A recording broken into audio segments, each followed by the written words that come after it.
Bonjour,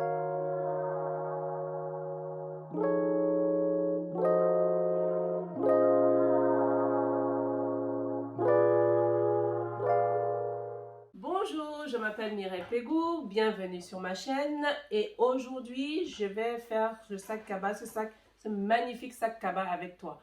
Il mesure, les dimensions finies sont de 27 cm de largeur, 18 cm de profondeur et puis pour une hauteur de 34 cm. C'est un joli sac pour une contenance de 16 cm avec lequel on peut faire pas mal de choses. L'extérieur est en coton et l'intérieur est imperméabilisé. Viens avec moi de côté de l'atelier pour passer à la découpe.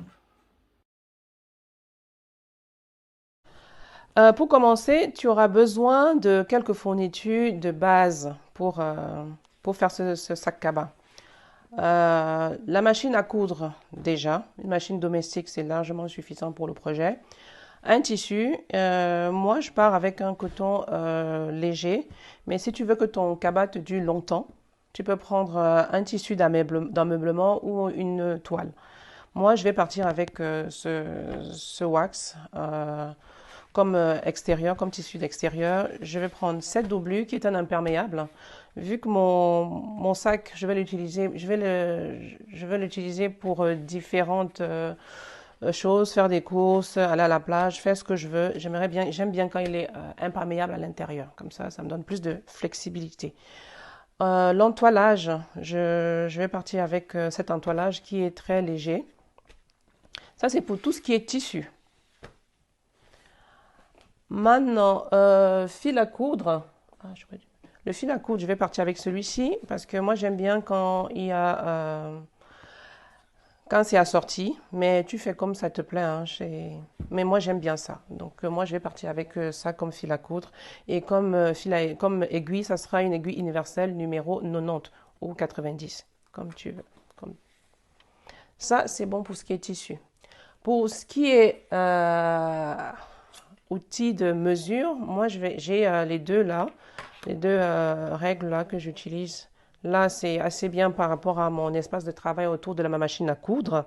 Et celui-là, je l'utilise beaucoup plus comme un élément de marquage. Par exemple, marquer les anses, où est-ce que je les place. Et c'est très pratique pour moi et c'est assez petit et ça me convient comme ça.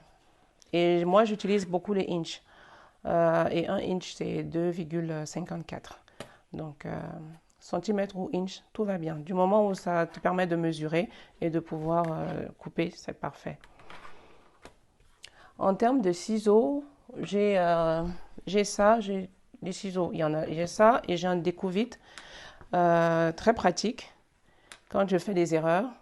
Moi, j'en fais souvent. Alors, du coup, moi, je les détache, hein, je défais et puis je recommence. C'est assez pratique pour défaire les mauvais points. Ça, marquage des tissus, moi, j'ai deux. Un qui est effaçable et un autre qui est gris, pas effaçable. Donc, voilà les deux que j'utilise. Tu peux aussi utiliser la craie et tout ce que tu veux. Ce que tu as l'habitude d'utiliser, ça va aussi très bien. Pour tenir les tissus ensemble, j'ai trois éléments. J'ai les aiguilles pour me permettre de tenir le tissu pour que ça ne bouge pas parce que je veux tenir certains motifs ensemble. Donc j'utilise les aiguilles. Comme j'ai pas mal d'imperméables aussi que j'utilise ou des tissus que je peux pas perforer, j'utilise ces clips là. Là j'ai ça qui est en métal, hein. C'est pour les cheveux que j'utilise pour ces tissus-là. Et puis j'ai celui-ci qui est en plastique. Donc voilà les deux. Et suivant ce que je fais, j'utilise l'un ou l'autre. Ça, c'est bon. Ensuite, le repassage. J'ai ma petite planche à repasser et mon petit fer à repasser. Voilà tout ce dont tu auras besoin comme base pour faire ce sac cabas. Moi, je mets toujours des étiquettes de lavage dans mes réalisations. Hein. Donc, j'aurai mes étiquettes. C'est aussi honnête, je n'ai pas obligé de l'avoir. Et pour mes clés. Voilà pour tout ce qui est matériel.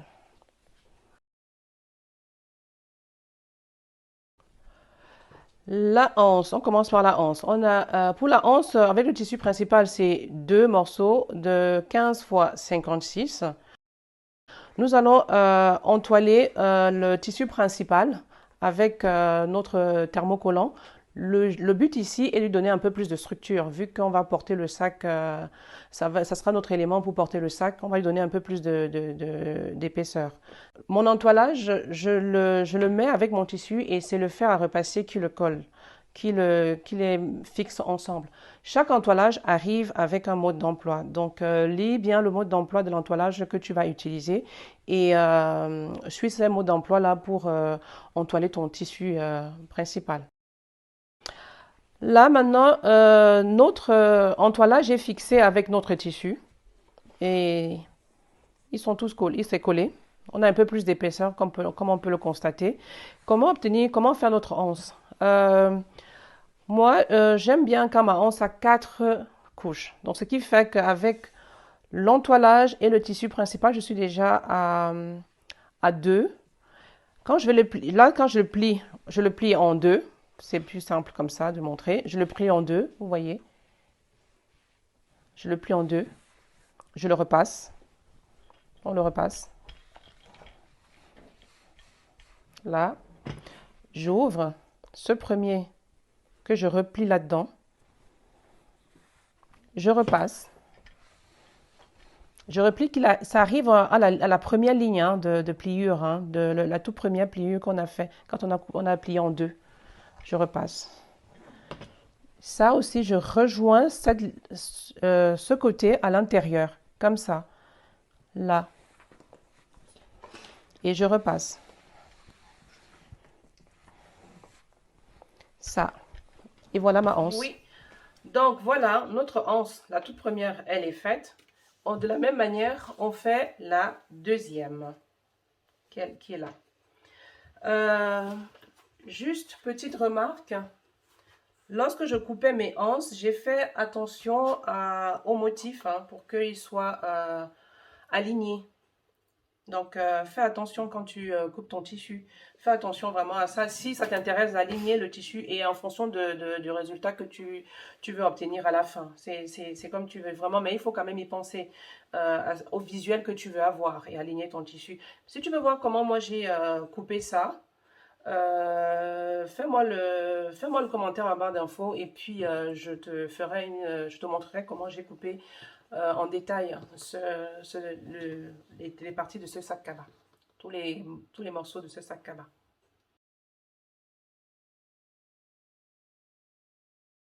Donc le corps pour la base, pour le sac, on a deux fois comme ça, 47 par 47 et entoilé. Donc on a le tissu principal et sur lequel j'ai déjà ajouté l'entoilage comme de la même manière que tout à l'heure.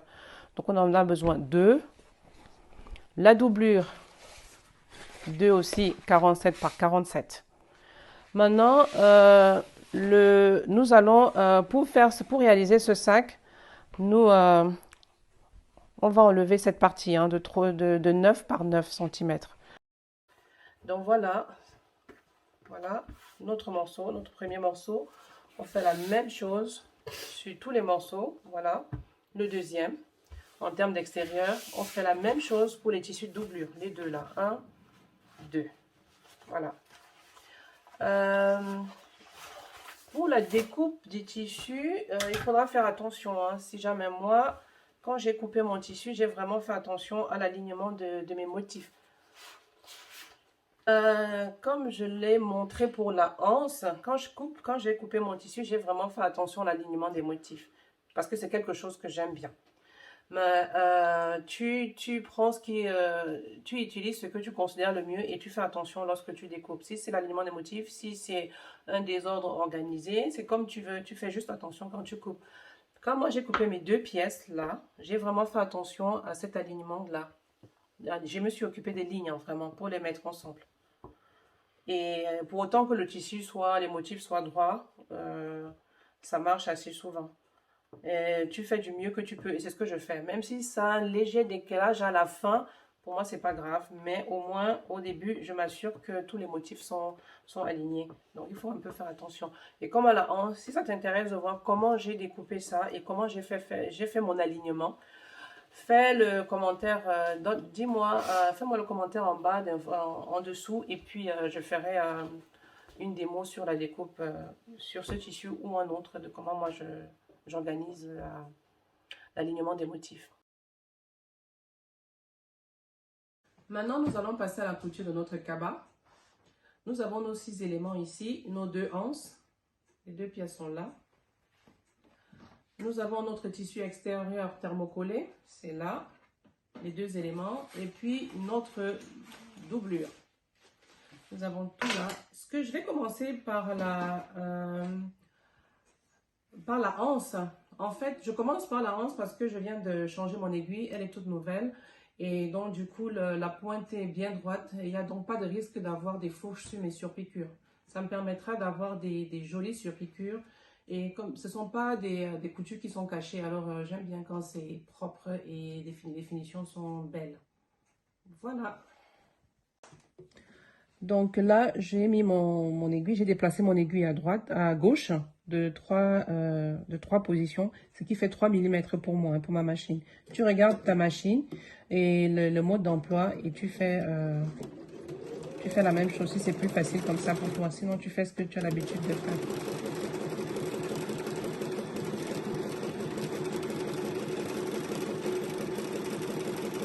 Je vais doucement comme ça. Tu vois comment je m'organise.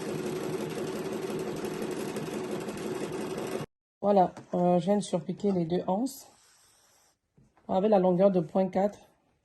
Tu vois comment il est pareil le tissu. Il est malléable. On peut l'enrouler sans que ça ne fasse des pics. Donc c'est un peu ça. C'est pour ça que je fais moi la longueur de 0,4, qui est une couture décorative, beaucoup plus. Maintenant, avant de continuer sur l'assemblage de notre sac cabas, je vais d'abord mettre les anses. Et pour cela, je cherche le milieu de mon tissu de la manière la plus simple. Hein. Je plie mon tissu en 2, comme ça. Là, je fais mon marquage ici. Je coupe un peu. Les marges de couture sont de 1 cm, donc je fais juste une petite encoche comme ça pour voir le milieu de mon tissu. Et c'est là. Donc il est là, le milieu, comme ça. Alors, je mets à 4 cm et demi, à 4 inches et demi. J'ai pas fait la conversion pour savoir en inches ce que ça me donne. Je mets là. Je pose ma anse.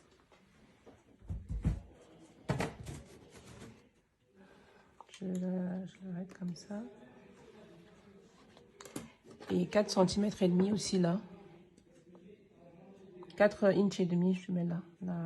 Et tu te rassures, hein, je me rassure toujours que c'est bien droit. Que je n'ai pas twisté ma anse. Ça serait un peu ballot si à la fin tu te rends compte qu'il n'est pas dans le bon sens. Donc je fais attention à ça. Donc je suis là. Je suis à 4,5 en termes de inch. Je suis là. Et normalement, si les mesures sont correctes, je devrais me retrouver à 6 là au milieu. Voilà, j'ai posé mes anses. Donc je fais une dernière vérification avant de les fixer. Donc je mets mes deux côtés de sac face à face pour vérifier que ça se rejoint vraiment, hein, que j'ai pas un décalage après coup. Et je fais aussi un dernier check pour mes anses, puisque je les ai coupées de manière symétrique. Je vérifie quand même que j'ai la même chose, qu'il n'y aura pas de décalage quand je vais les coudre. Donc j'ai encore mes points de check là, comme ça. Donc il faut faire attention. Donc si tu avais tu as découpé en fonction de comment tu aimerais que ta anse se présente, aussi le dernier, c'est aussi en ce moment qu'il faut vérifier avant de le fixer, pour ne pas courir le risque de devoir le défaire plus tard. Et voilà, maintenant je vais passer à la couture juste pour les fixer et ça sera là.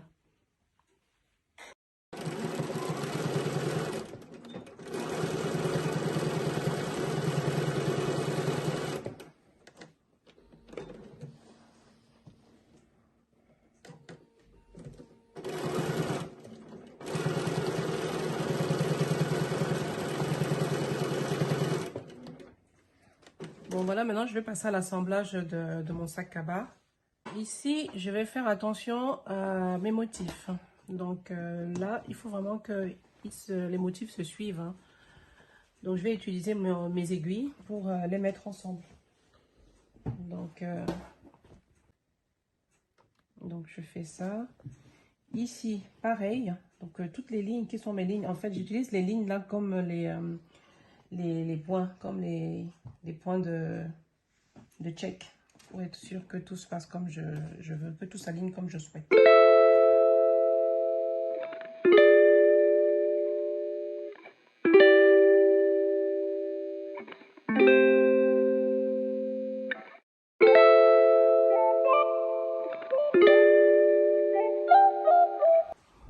Même s'il y a des petits décalages ici, je vais les rattraper à la fin. Donc, je ne me fais pas de soucis à ce niveau parce que j'aurai une façon de les rattraper. Ce qui m'intéresse vraiment, c'est que ces lignes-là soient alignées. Parce que moi, personnellement, ça me dérange quand il y a s'il y a un grand décalage. S'il est léger, ça va, je peux survivre avec.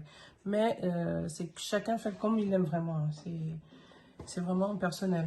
Donc là, je vais coudre avec 1 cm de marge de couture. Je vais assembler tout ça. C'est 1 cm de marge de couture.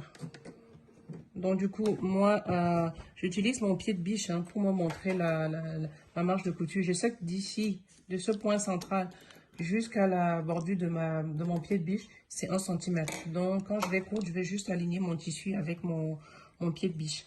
Et ma longueur de point, je suis revenue au normal, c'est toujours 2,5 mm.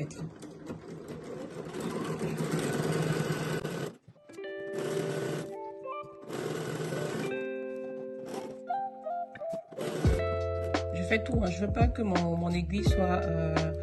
mon aiguille de la machine touche mes épingles. Parce que ça peut casser mon aiguille. Je fais attention. Je garde ça jusqu'au dernier moment pour être sûr que ça ne bouge pas ou que ça bouge très peu.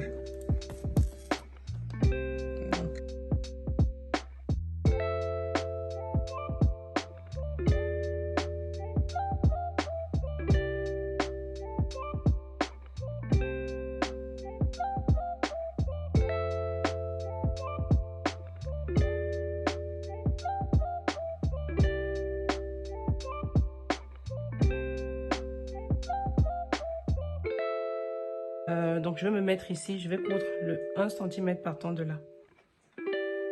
Et si tu n'es pas très sûr de ton 1 cm, tu peux même tu peux faire un trait. Tu peux prendre ta règle et mesurer ton 1 cm de couture et tu le traces.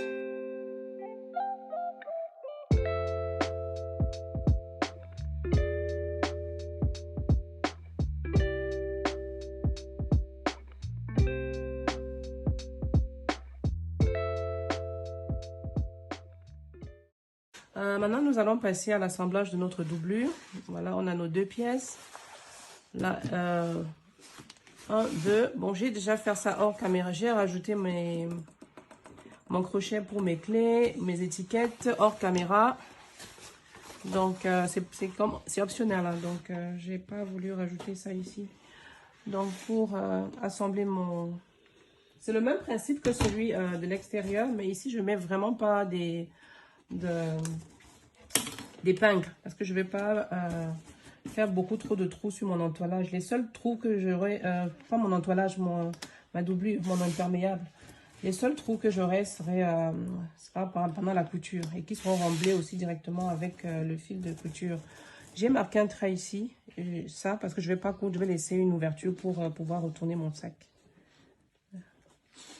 Là, nous allons passer à l'assemblage de notre doublure. C'est le même principe qu'avec le tissu extérieur.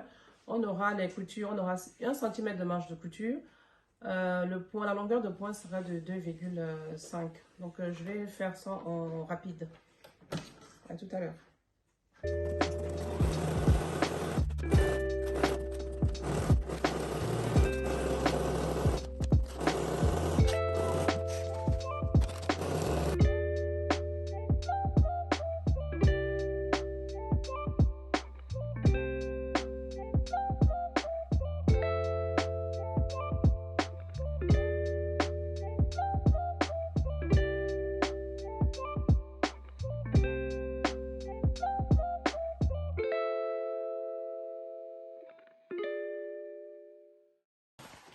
Là, je vais faire le fond du sac avec la doublure. J'ai fait exprès de ne pas couper le fil pour garder le renfort, en fait. J'ai pas envie que ça se défasse. Donc, c'est un peu une sécurité supplémentaire. Donc, là, c'est la seule différence avec l'autre. Voilà. Je vais...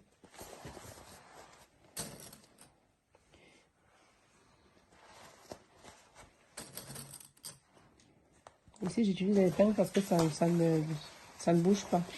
Comme avec les clips métalliques, là, je préfère utiliser ces clips en plastique parce que ça tient vraiment bien les tissus. Moi, j'aime bien ouvrir. Tu peux ouvrir ton tissu, ta marge de couture comme ça pour coudre, comme tu peux les pousser d'un côté, à gauche ou à droite ou à gauche, j'ai tous les problèmes avec le sens, pour éviter que ce soit gonflé à ces niveaux. Bon, moi, j'aime bien pouvoir ouvrir les marges de couture. Ça me permet au moins de aligner les coutures. C'est plus facile pour moi, en tout cas. Donc, tu fais comme ça t'arrange. Ou bien tu testes. Et puis, dis-moi un peu comment toi, tu aimes faire. Moi, c'est comme ça que j'aime faire. Et dis-moi comment tu aimes faire, toi. Ça m'intéresse. Je suis toujours curieuse de savoir comment les gens font leur bricolage, leur décoration, leur couture. C'est comme ça que j'apprends beaucoup plus. Donc, dis-moi en bas comment tu fais et ça m'intéresse. Merci. Action. Maintenant, je vais mettre les deux ensemble, la doublure et l'extérieur. Ce que je fais, moi, pour ne pas me tromper, c'est que c'est endroit ensemble. Donc, ça, c'est le bon côté de la doublure. Ce côté-ci, ça, c'est le bon côté de la doublure. Ça, c'est le bon côté du tissu principal. Donc, je les mets ensemble comme ça. Et ce que je fais, c'est que j'ouvre comme ça pour les mettre ensemble. Donc, je fais... là, je suis sûre que c'est endroit. Bon, j'ai tout mis ensemble. Maintenant, je vais passer à la couture. 1 centimètre de marge de couture. Donc, et la longueur du point, ça reste toujours... c'est 2,5 pour moi.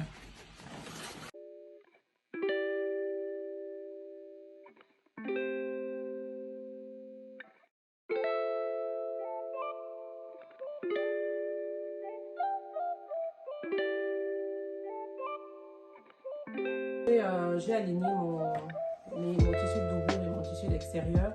Maintenant, ce que je vais faire, c'est que je vais passer à la surpiqûre. Et chez moi, comme tu le sais, ma surpiqûre, la longueur de point est de 4. Comme ça, au moins, ça reste flexible. C'est juste une couture de décoration et de soutien. Donc, je vais passer à la surpiqûre. Et partout où j'aurai les hanches, là, je vais passer 2 fois pour renforcer le...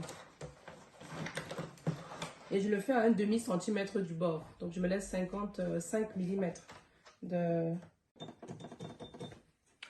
Là, maintenant, nous allons fermer... il est terminé, donc presque terminé notre sac. On va fermer l'ouverture que nous avons mis ici pour retourner notre sac à l'endroit.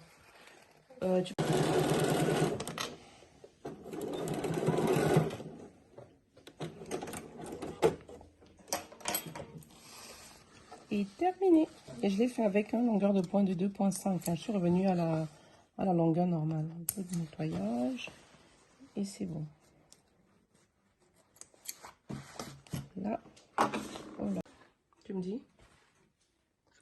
Ok. Donc on a fini. On a fermé le bas qui était laissé ouvert. On remet la doublure à l'intérieur.